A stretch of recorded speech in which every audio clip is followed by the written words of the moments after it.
আমরা রক্ত ঝরিয়েছি বলে আপনারা আজকে সংসদে প্রধানমন্ত্রী স্বরাষ্ট্রমন্ত্রী হয়েছেন।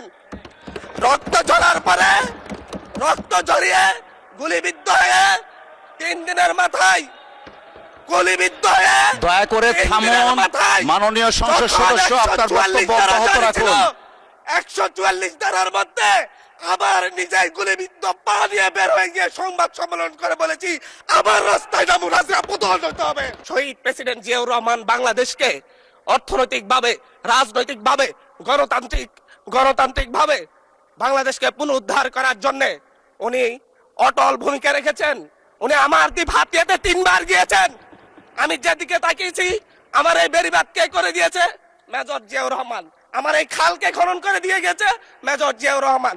তারপরে এরশাদ এসেছে, বেগম জিয়া এসেছেন।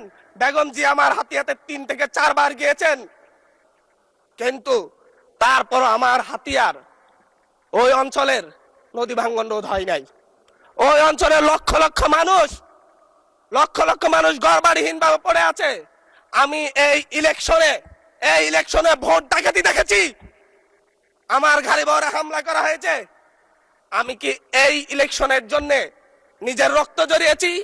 আমি আজকে স্বরাষ্ট্রমন্ত্রী আছেন, মাননীয় প্রধানমন্ত্রী আছেন, আমি এখানে প্রশ্ন করি আমি কি রক্ত ঝরিয়েছি? আগামীর অগ্রগতির ভিত্তি আনোয়ার ইস্পাত, স্ট্রংগেস্ট স্টিল সিন্স 1978। আমরা রক্ত ঝরিয়েছি বলে আপনারা আজকে সংসদে প্রধানমন্ত্রী স্বরাষ্ট্রমন্ত্রী হয়েছেন। রক্ত ঝরার পরে রক্ত ঝরিয়ে গুলিবিদ্ধ হয়ে 3 দিনের মাথায় গুলিবিদ্ধ হয়ে দয়া করে থামুন। মাননীয় সংসদ সদস্য, আপনার বক্তব্য অব্যাহত রাখুন। 144 ধারার মধ্যে আবার নিজেই গুলিবিদ্ধ পা নিয়ে বের হয়ে গিয়ে সংবাদ সম্মেলন করে বলেছি আবার রাস্তায় নামুন, হাসিনা পতন হতে হবে।